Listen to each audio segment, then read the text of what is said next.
Welcome to County Report this week. I'm Lorna Virgili, and thank you for watching. Coming up in the next half hour, Marc Elrich swears in to become Montgomery County's 7th county executive. Plus, the Department of Liquor Control is getting ready for the holiday rush while emphasizing on public safety. And later, we take you to the recent International Food Festival that featured ethnic cuisine from the Tacoma-Langley Crossroads. But first, it was a day of pomp and circumstance as the 7th County Executive and 19th County Council were sworn into office. But before Executive Elrich took to the stage on Inauguration Day, he spent some time with his family. Here is a look at the behind the scenes of that special moment.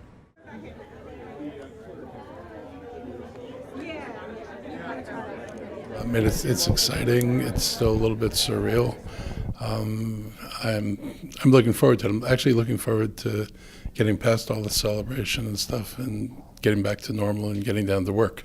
Just your name, and you're good there. Thank you. You know, the good thing, which I realized, not on the first moments, but it took me a while before it sunk in, is the government runs itself in some ways. And, you know, you go without department heads all the time. It's not an unusual thing, and so things will continue. Organizing, kind of like my calendar and what I want to, who I'm going to talk to first. There's a lot of people who are making appointments, and I'm not even sure. I mean, I've gotten this practice for a while of looking at my calendar one day at a time because it got so overwhelming. So I'm waiting to sit down and see, okay, what does this week have for me, and who will I be talking to? We're going to be talking with acting department heads and new department heads. So it's a lot of structural and organizational stuff. The change in leadership signifies a new era in Montgomery County politics. Susan Kennedy has the report.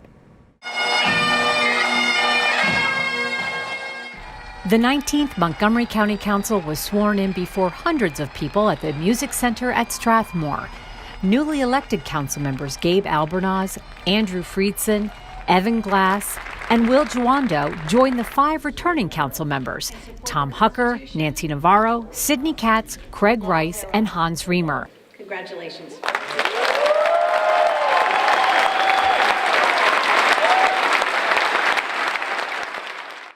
And when the ceremony was over, the newly sworn-in members had their dancing shoes on. All right. Good, I love jazz. It's just so humbling and exciting to be able to be sworn in to represent the community where I grew up. The only place I've ever called home, to have my family here and friends and so many Montgomery County residents here and my new colleagues. It's just it's an incredibly exciting and special day. I am honored and humbled to start getting to work to make sure that Montgomery County is a loving, inclusive, diverse place for every resident here in our 1.1 million population jurisdiction. So rolling up my sleeves and getting to work. This is an emotional moment, to say the least. It's a long time coming, but I am so passionate about public service. I love this community. I'm born and raised here. I want to make sure my kids have the same opportunities that I had, and to be here with my mom and my dad and my incredible wife and our 4 kids and my in-laws was just the cherry on top. This is called an agbada. It's traditional Nigerian for a real special occasion. And my dad passed about 18 months ago, and if he were here, he would be wearing this, so I'm doing it for him. I'm committed to serving the community I grew up in, representing everybody here, and making sure that everyone can have access to that American dream. So it's exciting to kick it off in such a grand way. Welcome to the beginning of a new era in county government and politics. On his last day as council president, Hans Riemer praised his colleagues for their hard work and dedication in crafting policies that have improved the quality of life here. He also stressed the importance of working together to continue that quest. There needs to be a place for everyone to live. We need reliable transportation. Young people need a great education. Immigrants and others starting out need an on-ramp to the economy. It all begins with economic development. Government can do a lot to improve our lives, but good jobs are the foundation of every successful family, neighborhood, and community. And after 12 years on the council, Marc Elrich was officially sworn in as the 8th county executive. In his remarks to the crowd, he pledged an inclusive and equitable Montgomery County, as well as his desire to work with the council to do what's best for Montgomery County. I've told you we're going to bring an era of cooperation.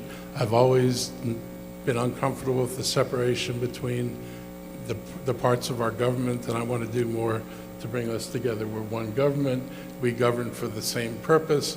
We want to achieve very similar ends, albeit we may occasionally disagree on some things, but we need to work together, and I want to make sure that we set a tone and an atmosphere that enhances that ability for all of us to come to agreement and make this county a better place.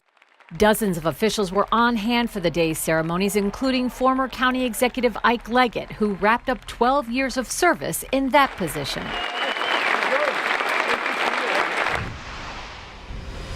County, state, and federal politicians rubbed elbows with Montgomery County's arts community at the Executives Ball at the Bethesda North Marriott. Montgomery Community Media's Cindy Pena and Doug Tallman bring you this report. The Executives Ball was a chance for the county's political leaders to schmooze with the arts community, just hours after Marc Elrich was sworn in as the county's new county executive and the 9 members of the county council took their oaths of office. Cindy Pena asked Elrich, a former elementary school teacher, to expand his thoughts on what he hopes to accomplish with early childhood education. What do you mean by early childhood education? We already have all-day kindergarten. And it's not early enough. And so what we found is that half the children who start kindergarten are 2 years behind when they start. It means that 5-year-olds are 2 years behind. Kids who start behind tend not to catch up, and a lot of it has to do with the amount of language that they're exposed to and socialization when they're young, and we need to do a better job. So we're going to try to develop our programs for 3- and 4-year-olds especially, or at least primarily, in order to make sure we're capturing more of those kids and bringing them into programs so they can get the exposure to language and socialization skills that are going to be important for their future development. The push to expand universal pre-K has support from Councilmember Craig Rice. He chairs the council's education committee. But to accomplish those goals, the county might need to rethink another promise: no tax increase. He's absolutely right. That is important for us. And so I think that, again, being that that's the focus and where we're going to focus a lot of our effort makes sense. I will say that I'll have the same message that I had for Governor Hogan for our new county executive. The reality is you can't fund any of these initiatives without tax increases. We are going to have additional resources that are there if we're going to be serious about fully funding universal pre-K. The event drew politicians from beyond the county seat. Senator Chris Van Hollen described how he and others in the Senate fight for arts funding in the federal budget. At the federal level, we work very hard to try to make sure we fully fund the National Endowment for the Arts, which provides grants to so many different arts organizations. There have been efforts to try to zero out that money. We've prevented that, so there's some good news. We just need to make sure we maintain a lot of public support. The first order of business for the new council, new leadership. Susan Kennedy has more. We will call for nominations for council president. The council held its first official meeting. Is there a nomination for our next council president? First on the agenda, the election of new officers, nominated by her colleague Tom Hucker. And so I enthusiastically nominate Nancy Navarro as president of the Montgomery County Council. Nancy Navarro was unanimously selected to lead the council in the coming year. She reflected back to her first term as president in 2013, where her vision was one Montgomery, a message she will instill during her tenure with increased urgency. As we witness daily attacks on our core values from the highest office in the nation, we must double down on our resolve to defend the fundamental core values of inclusion, respect, and freedom here at home. I am pleased to say that the work has begun. This past year, our council as a team unanimously affirmed our commitment to the creation of an equity policy through the adoption of a resolution. In that historic action, the council signaled that it will begin to address inequities in our communities in structural ways. Sidney Katz was unanimously elected by the council as its next vice president. Nominated by Craig Rice, Katz is known among his colleagues as a consensus builder. Councilmember Hans Riemer leaves his presidency with a top 10 list of accomplishments. Number 1 on the list, funding to expand education. The budget fully funded the Board of Education's request for Montgomery County Public Schools, and including an additional $3.3 million for expanded pre-K programs. Newly elected President Navarro presented Reamer with a gavel, thanking him for his leadership over the past year. Navarro will be the sole woman on the council during this term, and moving on to 2019 as president, she plans to focus on several issues, including implementing a senior agenda, making Montgomery friendly for business, and closing the opportunity gap. Montgomery County is a great place to live and work, but there are persistent opportunity gaps that must be confronted. Montgomery County Public Schools Superintendent Dr. Jack Smith has called closing the opportunity gap that exists among races and ethnicities in our schools a moral imperative. I would add that it is an economic imperative as well, and we should all work with him and the Board of Education to ensure that academic success for all means all. Navarro says by the end of her term, she hopes to be on the path of a changed Montgomery, becoming one Montgomery. In Rockville, I'm Susan Kennedy for County Report This Week. Coming up on County Report this week, how to make the county a more inviting place for businesses. That was the topic on our Spanish language radio show this week. An Affordable Care Act enrollment is still open and county clinics are offering free help to register. Those stories and more when we return. In Montgomery County, we have a goal to reduce waste and recycle 70% of all waste by 2020. By recycling and reducing waste, we save natural resources and make our community even better. So recycle at home, work, school, everywhere, and keep recycling going. For more information, call the Montgomery County, Maryland Division of Solid Waste Services at 311 or visit montgomerycountymd.gov/recycling. Keep it going. Recycle more now. Welcome back to County Report This Week. I'm Lorna Virgili. After 10 years, the nonprofit village is relocating to a larger office in Rockville. Montgomery Community Media brings us the report. The Nonprofit Village Center helps local mission-based organizations thrive in Montgomery County. After 10 years, the village is moving to a new location on Crabs Branch Road in Rockville. This ribbon cutting is the culmination of more than 10 years of vision for the nonprofit village. We are the only and the first nonprofit incubator and co-working space in the county. 2, 1, cut. The Gaithersburg Germantown Chamber of Commerce hosted a ribbon cutting ceremony to celebrate its grand opening. Many elected officials came out to show their support for an organization they believe has done a lot of good for the county. This incubator is about helping people start new nonprofits and take their nonprofits to scale, and it's going to really be a big part of our local economic development strategy, as well as our local community engagement and social equity strategy. So there's a lot of benefits, a lot of value here. I've always been a champion of the village and the nonprofits in general on the council, and I'm going to continue to do so as an executive. I really do see it as a leverage point for us. The village's executive director, Kim Jones, believes their new spacious location will positively impact local nonprofits. We're looking forward to it because we've got more space to lease to organizations. We'll have an expanded co-working space, so organizations that don't need offices can come. They can co-work together, they can collaborate, they have conference rooms that are available. For County Report This Week, I'm Deirdre Byrne. We would like to remind you that time is ticking away to enroll in the Affordable Care Act. Open enrollment is going on now until December 15th. If you need help with the insurance exchange, don't worry. The county's Department of Health and Human Services is offering free assistance. Also, it's important that people who already have coverage through the Maryland Health Connection renew their policies. They should also check out new medical coverage options. Applications can be submitted online by visiting marylandhealthconnection.gov. You can also go to county clinics and get free help filling out the form. For more info on those locations, please call 311. Employees at the Department of Liquor Control are busy preparing for the holiday season.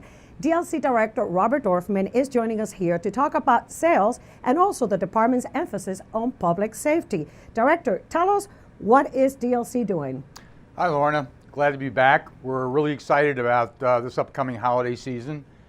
We've done a lot of work in our stores over the course of the last year. A big part of what we've done is called category management, where we've actually gone in and we've ensured that our shelves and the space that we have in our stores are holding the products that our customers most desire. And so we've gone through and done shelf management by bringing in new products and getting rid of products actually that don't sell. And as a result of that, we've opened up space now. So we have a far greater selection of the kinds of products that our customers want. And we're also having the opportunity to display and merchandise them in a more creative and more popular way. So we're just very, very excited about that. We also have our rare whiskeys that are coming up in January as part of our Whiskey Rocks promotion. And that will be along with our allocated, very, very short supply and allocated rare whiskeys that will also be part of our promotions in January. So we're really excited about what we're able to offer our customers during this holiday season. And now, can you tell us a little bit about the public safety campaign? Well, last year we started a campaign called I Take It Personally. And that campaign was focused on ensuring that underage drinking during the holidays as well as over-serving was being watched very carefully by our customers, whether they be off-premise customers or whether they be restaurants or hotels. We wanted to ensure that everyone was safe during this holiday season. So I Take It Personally was a campaign that we rolled out last year, which we're going to do again this year as well. And we've done it in collaboration with the Montgomery County Police Department, Mothers Against Drunk Driving, and AAA. So we've got great partners in this effort going forward. We've also taken 30 of all of our delivery trucks, DLC delivery trucks, and we've put the information on the back of those trucks that are focused again on drunk driving and modest drinking. And so we're spending a good deal of time this year, as we did last year, on ensuring the safety of all of our customers in Montgomery County, but we also want them to enjoy a great holiday season as well. So there's an effort in moderation, but we also are very focused on keeping people safe and happy and healthy during the holiday season. Thank you, Director Dorfman, for being here. And now, to learn more about retail store locations, product sales, and the I Take It Personally campaign, visit the DLC website or follow the DLC on Facebook and Twitter with #MocoDLC. During his inauguration speech, Executive Marc Elrich mentioned that it is the goal of his administration to change the perception on how inviting it is to do business in Montgomery County. This week on the county's Spanish language radio show, we talked with Daniel Coroma, the business liaison for the Office of the County Executive, and he told us how the county prepares to make changes. So the number one thing is he wants to make sure he benchmarks our regulation that impact businesses for it to be just straight across the board what other regions have. I mean, what other jurisdictions have in the region. And so because of that, that would actually take away any type of barrier that businesses may face when doing business with Montgomery County. Executive Elrich said he aims at accomplishing some of these changes within the first year of his administration. Coming up on County Report this week, the Presidential Dialogue Series has another fascinating guest. This time, it's all about affordability of post-secondary education. And a couple hundred parents gather during Asian Pacific Engagement Night at a middle school. We take you there. Stay with us. County Report this week. We'll be right back.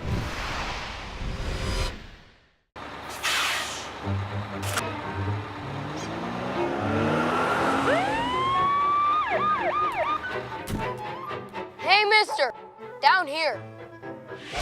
You illegally passed the stop school bus. I'm placing you in timeout, and this timeout means big fines, plus you really could have hurt somebody. That's why school buses are being equipped with video cameras to help kids like me stay safe, so respect the bus. Did you know there are more than 10,000 county government phone numbers? But there's only one number you need to remember for non-emergency calls, 311. MC 311 is Montgomery County government's online telephone information system. Need information? Have a problem or complaint? Trying to locate a county government facility? Call 311. The call center is open Monday through Friday, 7 a.m. to 7 p.m. The website is available 24 hours a day, 7 days a week. Welcome back to County Report This Week. I'm Lorna Virgili. Approximately 200 people from the Asian community joined MCPS staff members for Asian Pacific American Parent Engagement Night at Herbert Hoover Middle School. MCPS TV was there, and here's the story. So thank you again for coming. We are very fortunate to welcome the Asian American community to Hoover tonight. We hope that parents receive the information they need to just make best judgment and decisions for their children. The Parent Engagement Night began with opening remarks and a welcome from Superintendent Dr. Jack Smith. We're going to gather information from you tonight, as well as share information with you, because it's critically important that we engage with one another and talk about all the different aspects of schooling and how things work and what works for all different children. I think it's great that Montgomery County Public Schools is reaching out into the community to take our feedback and listen to our concerns, but also for me to listen to them and understand what initiatives they are taking to help support students. Associate Superintendent Dr. Janet Wilson shared how MCPS studies data by student demographics. We deal largely with student data and researching our practices to better inform our practices so that we can improve outcomes for students. Parents then dispersed into breakout sessions to learn more about counseling services, magnet school selection process, rigor and challenge within the local school program, and MCPS at a glance. The planning team specifically chose these topics based on interest and concerns from the Asian community. Looking at your kids' homework as a parent helps you see, oh, this is the kind of stuff they're doing in class. This was the second Parent Engagement Night held this week in an effort for MCPS to connect with all communities. I think it shows a real commitment by MCPS to be able to explain to what's been largely an immigrant community here about the way that MCPS works. Our student groups continue to change, as do the families that represent our communities, and it's wonderful to see MCPS take a proactive stance on reaching out and making sure we know the people that are in our buildings.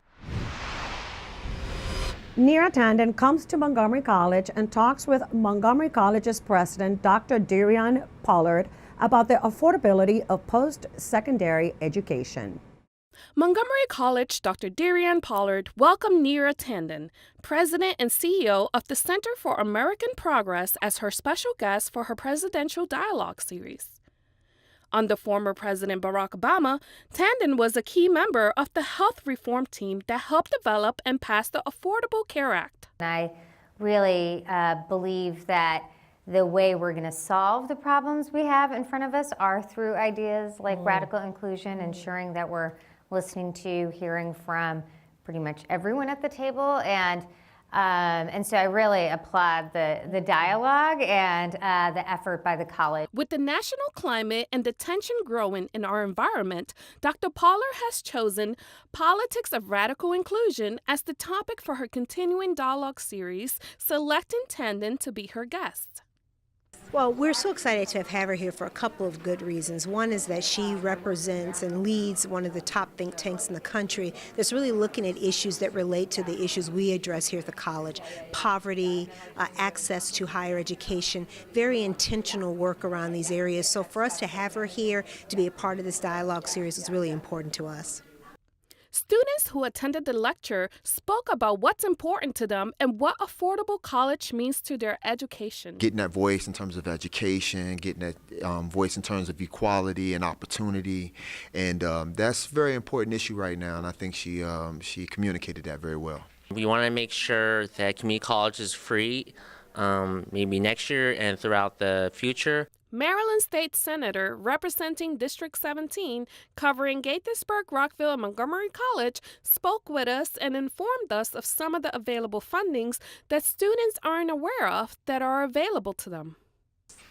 Well, as a state senator, it's all about funding, and we have to make sure that we continue to support our students and our institutions of higher education.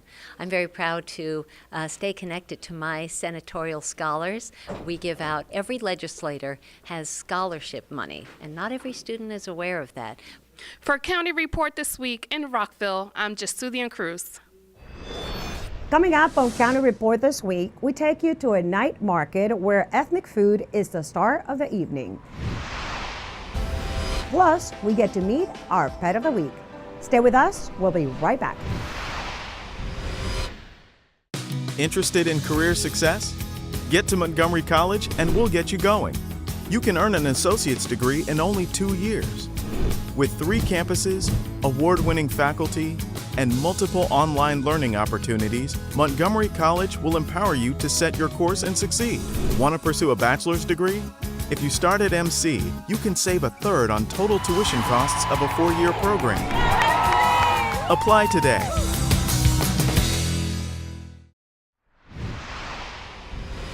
Welcome back to County Report this week. I'm Lorna Virgili. Now in its 2nd year, the night market recently celebrated the rich ethnic food offerings and international culture of Tacoma Park's unique Tacoma-Langley Crossroads neighborhood. Tacoma Park City TV spoke to the organizer and one of the city council members to get their take on the event.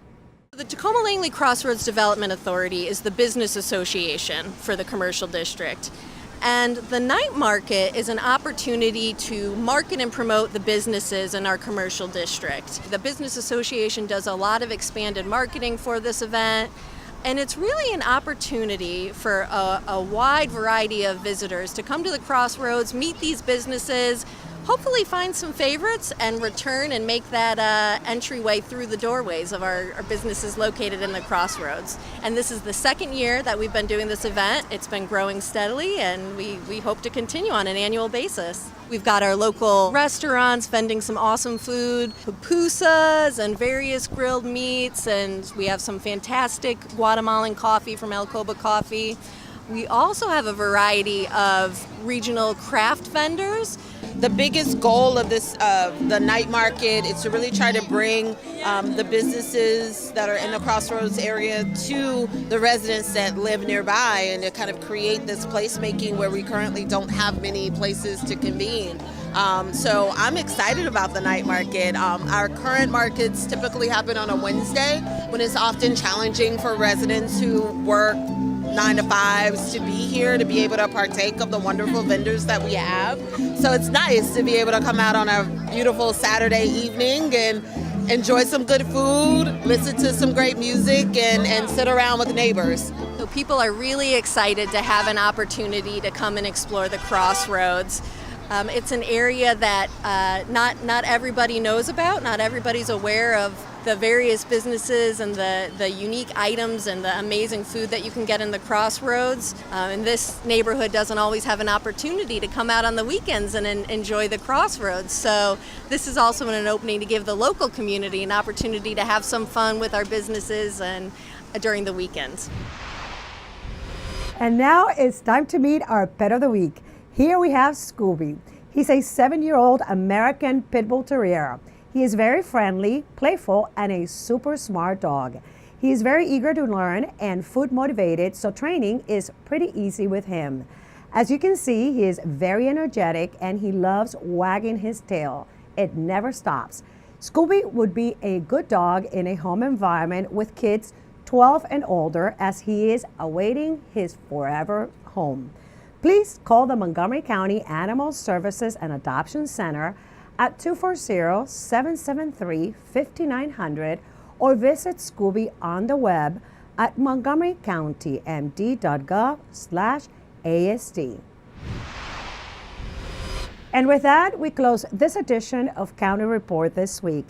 Remember to like us on Facebook and to join us again at this time every week for a look at what's going on inside Montgomery County.